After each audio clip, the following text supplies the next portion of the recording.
you growing up? What kind of food did you have at your table? Right. Okay. So I was born in Manila in the Philippines, and they would always spread out Asian. So it would have, you had your meat, your chicken, your noodles, the rice, always rice, and For breakfast too? yeah, Oh, yeah. and then rice. And then you'd have, your dessert afterward and everything like that. I mean, there was not a lack of food. I am a different one because I guess I was just born a picky eater. I did not like a lot of Filipino food. I get in trouble for that. I mean, I liked certain things, definitely. There are delicacies where I'm like, oh my God, yes. But there's also a lot of dishes where I'm like, oh no. And I remember clearly, and even now when like my family will talk about it, there's some dishes where I'm like, I would not touch. I cannot. What? It would just look. Well, they had this one. I forget what it's called. It's like a squid, but it's cooked in the black ink. So it looks like a whole bunch of like gross tentacle things in black sauce. Hard pass, I think. Yeah. Right? Is it delicious though? They love it. They'll tell you that. Okay. I'll just go, no, thank you. Is it like congealed? Or no. Is it like, it's not congealed. It's just the tentacles are out. Yeah, okay. And I'm visual. So at that point I was like, I'm good. Yeah. And then we had a great cook. His name was Mang Jesus. And he, you know how little kids think, little brains like process stuff. So you're running around the house or whatever. You're running in the kitchen and stuff. And he was a very old man by the time I knew him.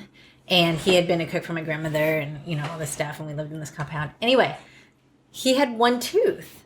He just had one tooth right here.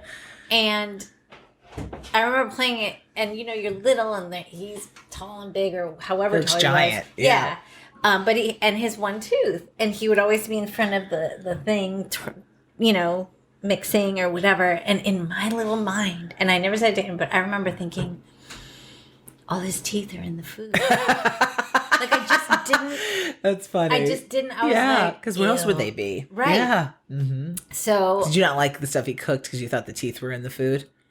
Or I mean, sometimes I was just a picky eater, but sometimes if I looked like at the tentacles one or something that just looked like there was too much going on, it was just doing the most with like a little bit of everything, then I'd just be like, nah, I'm good. And then the thing too about Filipino food, they like a lot of, because, the history of the peoples, they were taken over a lot. The Spanish was there 400 or 500 years, then the Japanese, even Americans. And so they were always given, the dregs of the food, right? The fat, the stuff that you had to put salt to keep, and so it's a lot of heavy salt, a lot of heavy fat, a lot of heavy just, and I don't like that. I just naturally don't like that. And so like if they were to serve you pork chop, which they like, and they will have, it's like a dime size worth of actual lean meat and then 2-3 of the fat. Interesting. And then they do the fat with the rice and the whole thing. And I would just sit there and I'm like,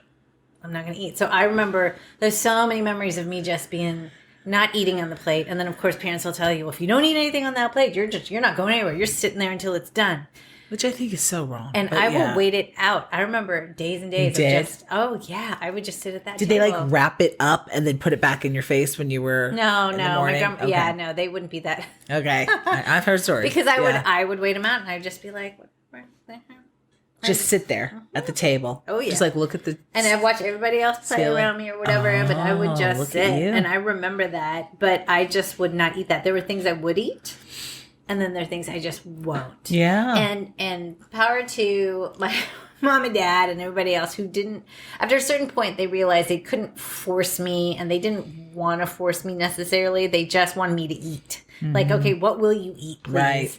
Sustain. And so that was the negotiation. And it was the same deal when vegetables came into play. They were like, you got to eat a green. Mm-hmm. So if you're not going to eat these greens, what green will you eat? Mm-hmm. And I believe in that, because I think that I think a lot of food issues come from one forcing people to eat. Mm-hmm. Like if they're not hungry and yet they have a little more on their plate or whatever like that, and you're forcing them to finish it. you know, You're ungrateful if you don't finish it. yeah, But you I don't think need the extra calories in the that mind. guilt and It's that a mind pressure is not. fuck, yeah. Yeah, it's like, okay, next time don't get that much.